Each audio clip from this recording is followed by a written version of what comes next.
Hello, everyone. Welcome to video 2 of chapter 2. We are going to continue our discussion about obligations related to our tax returns. In this video, we're going to focus on how do we pay our taxes through the year if installments are required, and how do we calculate the installments. So when when we earn income, the amount of taxes we'll pay in a year can be several $1,000s.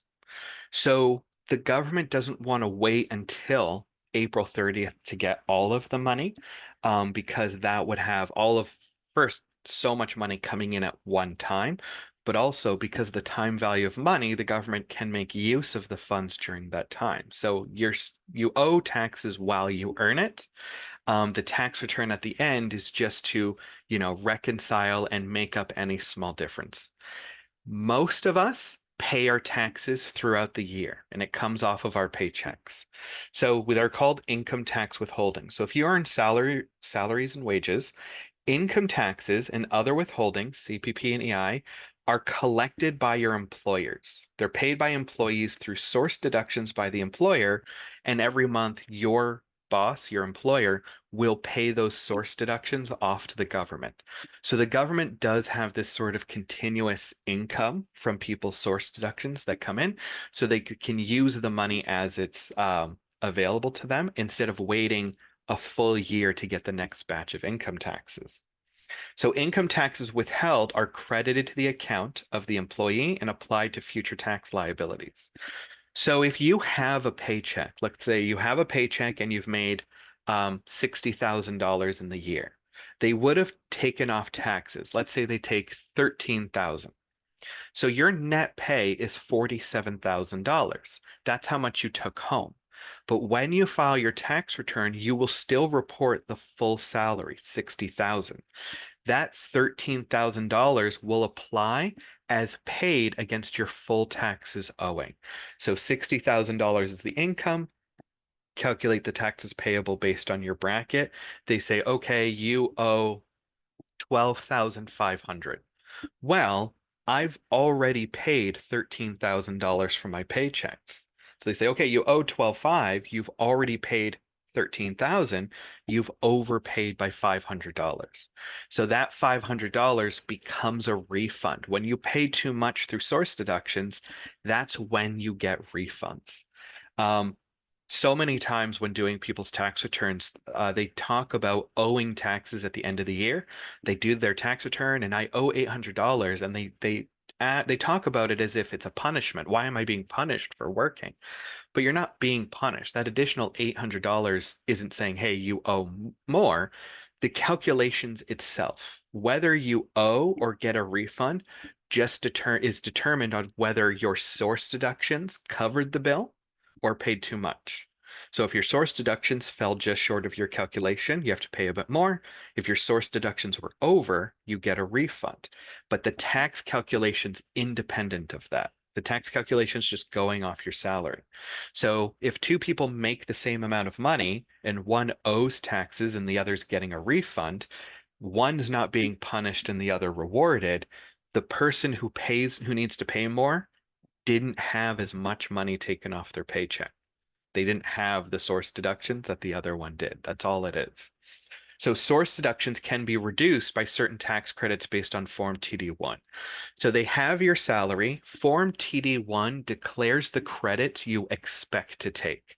So everyone gets the basic credit, and then there's other credits you can highlight. So what it does is it tells your business, or it tells your employer, these are the credits I'm taking. And so since you know the income and you know the credits, you can get an estimate for how much taxes I expect to owe at the end of the year. And so they divide that amongst the number of paychecks, and that's your source deductions. Your source deductions are trying to get it to zero. Your source deductions don't want to, like at the end of the year, the CRA doesn't want to pay refunds, but they don't want people owing. They want, if everything's right, they want everything to be $0. We've done your tax return, it's covered, we're good. But that almost never comes out because people might have credits or expenses that aren't detailed on the TD1. So the TD1 allows them to get an estimate of your taxes, but it's usually not never quite perfect. So you always kind of get this small amount above or below. So the key thing to take away from here is we pay our taxes continuously over the course of a year. So the Income Tax Act requires any person making a payment must file an information return to the CRA.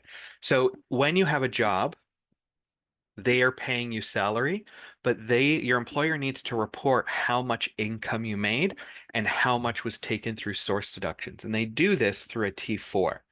T4A is for other types of income. So if you have some scholarships or bursaries, you'll probably get a T4A for it. But the T4 details, this is how much money the person made.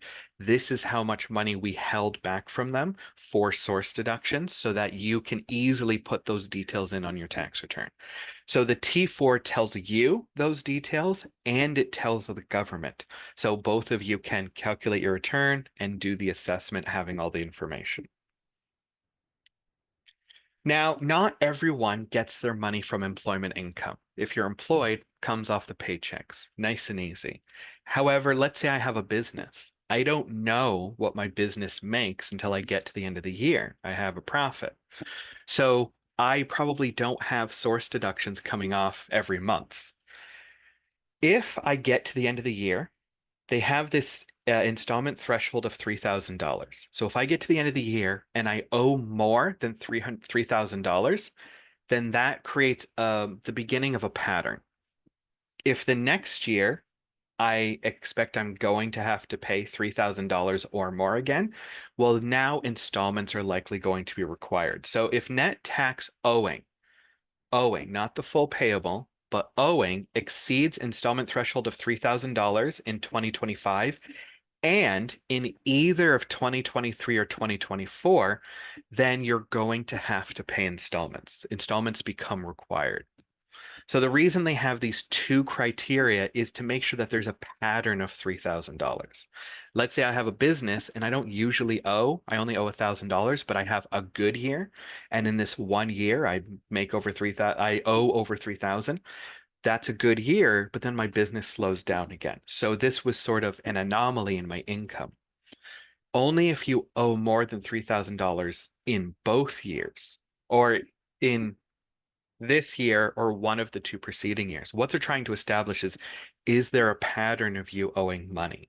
If there's a pattern of you owing money, let's pay some installments so that the owed amounts get paid up front.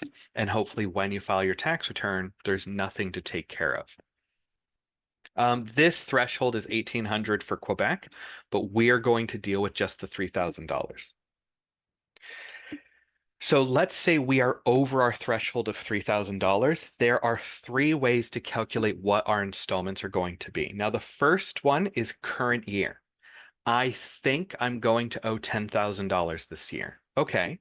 Well, since we make quarterly payments, so we're going to make four payments, we'll take that owed amount, 10,000, we'll divide it by four. That's $2,500, and you'll make four payments of $2,500 through the year. So if I'm correct and I only owed 10,000, when I get to the end of the year and file my tax return, taxes owing is 10, installments already paid is 10. I don't owe anything. I'm good. If we don't, but the thing about using the current years, it's based on an estimate. I don't actually know what I'm going to make this year. Okay, well, let's look at last year, first preceding year. Let's look at last year. How much did you owe? Well, last year I owed 12,000. So using that as a basis, four payments is 3,000 each. 3,000 times four is 12. So my quarterly payments will be $3,000 because I know I owed that last year. I think I'm only going to owe 10, but I know I owed 12 last year. So they will make the installments based on $12,000. So if I was right about my 10,000 at the end of the year, when it comes to April 30th, I'll do my tax return. I owe $10,000, so my estimate was right, but I paid installments of 12. I'll get a refund of $2,000. Now, the complicated one is second and first preceding year. The thing about the quarterly payments is the first payment is due March 15th. And actually, the quarter payments are on the 15th, March 15th, June 15th, September 15th, December 15th. So my first payment is due March 15th, but my tax filing deadline is only April 30th or June 15th. So my tax filing deadlines are after the first installment. So I might not know what my preceding year taxes are yet. I haven't done the calculation, but I should know what my calculation was 2 years ago because that return was due April of last year. So it will look at the second and first preceding year. So we'll look 2 years ago to say, so if we're in 2025, my 2024 tax return hasn't been filed yet. So we'll look at 2023. This is why we always look at the preceding 2 years. So in 2023, I owed $20,000. So they'll take the first two payments based on my second preceding year. I owed $20,000 2 years ago. Divided by 4 is $5,000. So my first two payments will be $5,000 each. So in March 15th, 5,000, June 15th, 5,000. I've paid $10,000. For Q3 and 4, we'll use our first preceding year because our tax return will have been filed by now. So now we know the first preceding year is 12. So we've already paid 10, right? So we have two payments left and it has to get to 12. So our total payments will equal first preceding year. So I've already paid 10. Now I just have $2,000 left to get to that 12,000 total. So now my next two installments are just going to be $1,000 each. So 10 plus 1,000 is 11 plus another 1,000 is 12. So both the second and third methods are going to equal total installments of the first preceding year, my last year or 2024 income. If income is increasing every year, alternatives 2 and 3 result in the same total installments. It always uses the preceding year. So alternative 3 would result in smaller payments in the first 2 quarters. If income's declining every year, the current method provides the lowest installment payment. The thing about these three methods is you get to pick which one to use. And you can use the method that results in the smallest installments, right? We want to pay out the smallest amount of money. So my first preceding year was 12. I only expect 10 this year. So if I base it on my current year estimate, I only have to spend 2,500 per quarter instead of 3,000. So maybe I'll choose the current year estimate. But there's a risk to this. The risk is if I get to the end of the year and I didn't calculate it right, I thought I only owed 10, but it turned out I owed 15. Well, I might have additional interest amounts for installments not paid. So a lot of people just stick with first preceding year because as long as your installments match your last year amount, then that shows you've met a requirement. We get to pick the smallest amount. So if my current year is more than my first preceding year, I'm still fine because my installments equaled one of my alternatives. This might get confusing when I talk through it, but hopefully when we get to the exercises, it becomes more clear. So in this example, in 2023, we owed 20,000, 2024, 32,000. We estimate we're going to owe 24,000 now. Installments are required because net tax owing in 2025 and 2024 were greater than 3,000. So the current year, using 24,000 divided by 4, I'm going to have 4 installments of 6,000. If I use the preceding year, 32,000 divided by 4 is $8,000. So that's 4 payments of 8,000 to get to 32. Now, if I use alternative 3, Q1 and Q2 will be based on the 20,000 from 2 years ago. So my first 2 payments are going to be 5,000. So I will have paid 10. So when I use Q3 and 4, now I have to get to 32,000. So 32,000 minus 10 means 22,000 still left to be paid. I'll divide it by my 2 payments left to get 11,000 each. So these total payments, 5,000 plus 2 at 11, will equal my 32,000. Alternative 2, my total installments will equal 32,000, but alternative 1, my installments will only equal 24,000.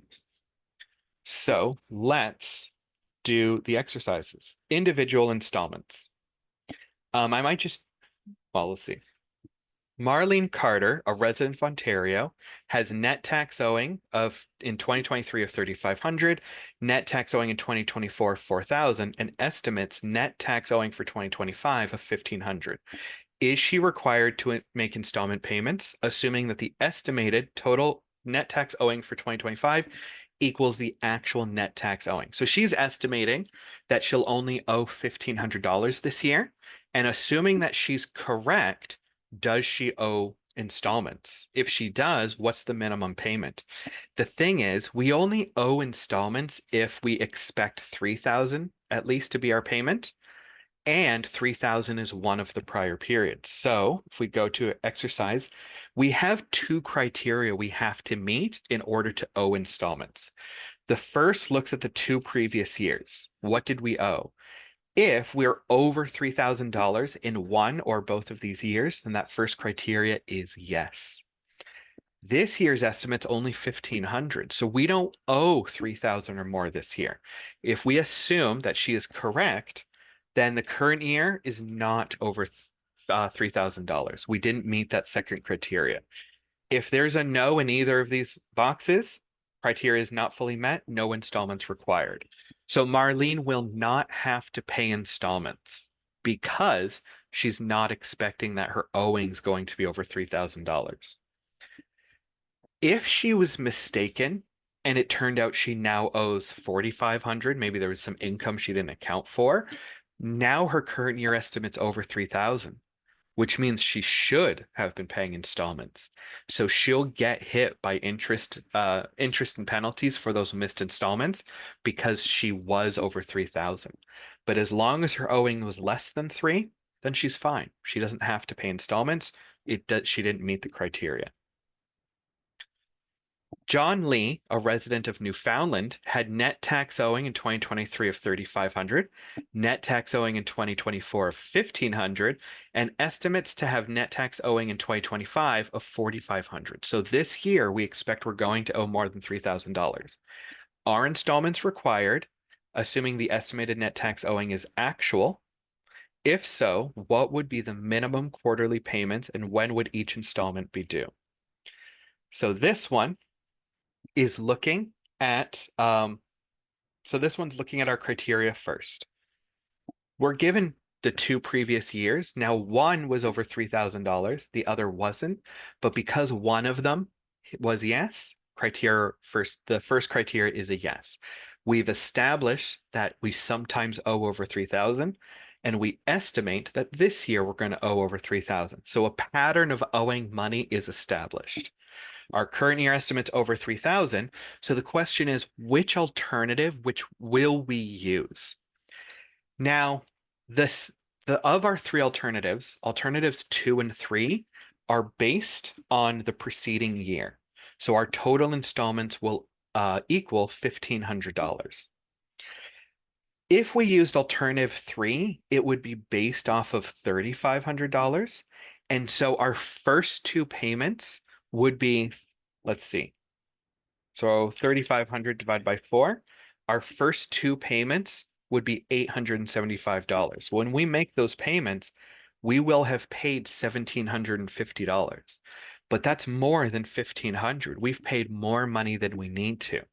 So since our preceding number is so low, we'll take the preceding year as our installment calculation. Because at $1,500, we only owe $375 each quarter.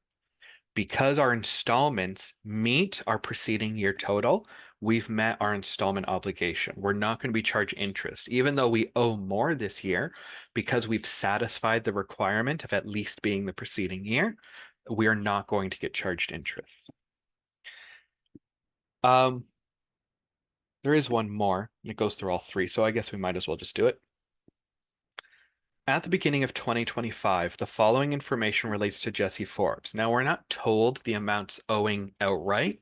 We have income tax payable and amounts withheld. So in 2023, we have to pay 53,000, but our source deductions, our paychecks withheld 52. So we only owe $1,000 this year. In 2024, we owe 7, which is the difference between payable and withheld. And in 2025, we owe 4. Is Jesse required to make installment payments in 2025, assuming that the net tax owing equals actual net tax owing? So assuming that the estimate for 2025 is correct. If he is required to make payments, indicate the amounts that would be required under each of all 3 alternatives of calculating installments and which alternative would be preferable. So going into that equation, we always start with our criteria. So I mentioned that there's our full payable minus our withheld nets these amounts. Now 2023 was under 3,000. It's a no, but we do have a yes for 2024 because we owed 7. So criteria 1 is yes. Our 2025 estimate says we're going to owe over $3,000. So our current year, also yes, we need to pay installments. Now, which installment should we use? Now, if we use the current year, $4,000, really easy to get a quarterly payment. 4,000 divided by 4 is 1,000 each. So our current year estimate totals $4,000. Our preceding year will use $7,000. So that divided by 4 is $1,750. So that will add up to $7,000. There's preceding year, current year. The third alternative of second and first preceding year, our first 2 payments are going to be based off this $1,000. A quarter of that is $250. So we will have paid $500 for the first 2 payments, but we owed $7,000, right? Our total is going to owe $7,000. So 7,000 minus $500 paid is $6,500. So we need to make up $6,500 in our next 2 payments. September 15th, December 15th will be $3,250 each. So we have very small second and first preceding. Our second preceding year is a very small payment, but then we have large payments to catch up. So which alternative would we choose? Well, the first thing we look at is which alternative means we're going to spend the least amount of money. That's the current estimate, $4,000. We will use the current estimate approach because it's going to allow us to save money in the long run and will satisfy our tax owing. So our $4,000 will cover the amount we owe when we file our tax return. We won't owe anything further. So that's how we would do the 3 alternatives. If you customarily owe money over these years, you are likely to get a letter from the CRA to say you owe installments. And the CRA will give out a pay schedule. Please pay these installments. Now, CRA defaults to second and first preceding year because of the filing timing. For second preceding year, if you get a letter saying, okay, you owe on March 15th, $250, that's because they based it off of the taxes from 2 years ago. When you file the return and they get that information, they might send a letter updating the amount, say, okay, you owe $3,250. So they will usually try to base their installment calculation on second and first preceding year. Now, if you do the calculation yourself, maybe yours is different from theirs. But the good thing about the CRA is they sent you a letter telling you what your installments were. So if your installments meet that letter, you're clear. You've met their obligation. They sent a letter detailing these were your installments. So even if we were to do this calculation ourselves and it comes to a slightly different number, as long as we're at least paying their installment schedule, we should be fine. Now, if their installment schedule is more than one of our calculations, we can opt for our calculation. Our current estimate is $4,000, so that's what we're going to go with. It saves us money in the long run. Okay, so that's the discussion on installments. There's more practice questions on this calculation in the self-study, so please get to those. When we come back, I'll discuss a bit of interest and payments, and then a later video after that, we will do installment calculations for corporations. It's very similar, but different, and we'll get there. Thank you for your time. See you in the next video.